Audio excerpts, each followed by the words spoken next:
So you can call me Masewell. That's my moniker as far as rapping. It kind of goes and branches off my name, Mason. Anytime I'm in front of people or I'm at a show, doing a show, that I'd be as comfortable and as possible being me up on stage and giving people the best representation of me. So that's kind of where I got the name.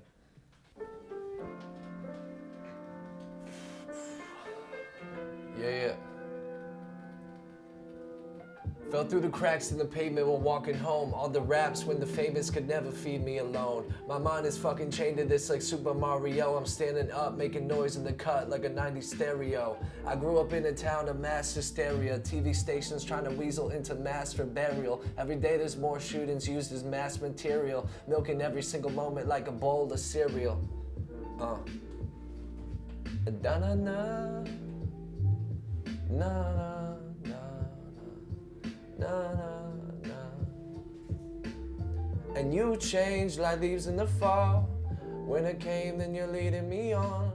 I know well, you know, being a white kid like in a suburban neighborhood, it's kind of hard to be so into hip hop and rap. But you know, at this time growing up, you had Eminem, who was huge, and that kind of gave kids like me the feeling that you could really pursue this type of stuff if you wanted to. Difficult people definitely negate you in life just in general, and you know, college is hard sometimes because a lot of people probably couldn't care, and it's that typical stereotype of like, look, here's a white kid trying to do like hip hop and rap, and like, why should we give him the, you know, 5 minutes to listen to this? And you know, people are kind of stuck in their ways, and I've just kind of dealt with that, and that's fine. But there are a lot of people who are actually very open to it, and I've gained like a lot of my fan base right now through this school.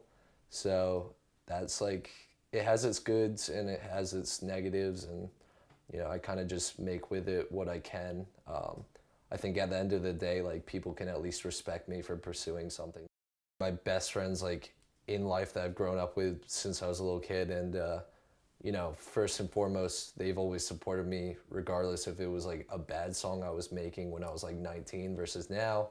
And it's pretty crazy too, because like recently, like a lot of like the conversations we have is like, damn man, like you've had like, you know, 8,000 plays on a song in a month. Like it used to be like, can I get a couple hundred in a month? And stuff like that just really means a lot because they've always been there for me.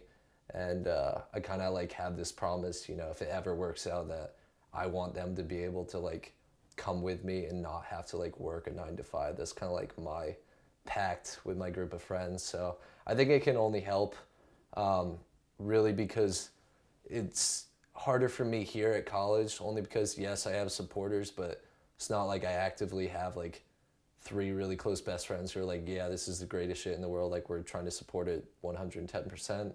That really comes from back home. So that'll definitely be a good moment, I think, and it'll keep me focused for sure.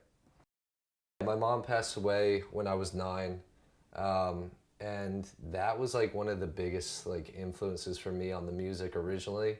You know, it was kind of like music for me was like my way of venting. Even like 12 years on that it's been, it's still obviously a hard like thing to kind of like grow up with and deal, because you have to mature so young.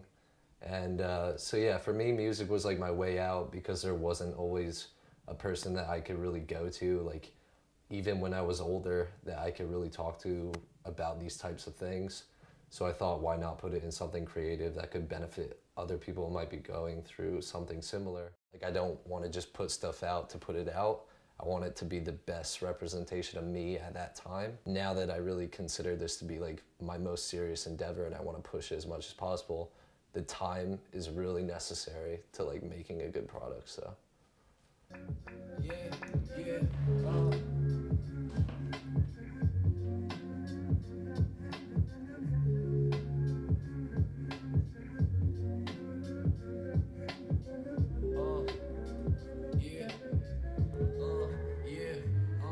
I would roll up in a CX-5 Mazda. Boom, boom, beat speaks, blowing like it's Gaza. Rap cured everything I couldn't from a doctor. Soprano chorus, but never was a mobster. Yeah. Now I'm the noise in the closet, recording monster. When I was younger, I was fearing all of my monsters. Nowadays, my peers fearing what I'm here to conquer. Single parent struggles, but gave the best life fostered. Single child life, my brother, my father. Pushing me to places, then pushing me little farther. Name ain't Nick, but I got a lot to offer. Man, you lames ain't sick, go sit down.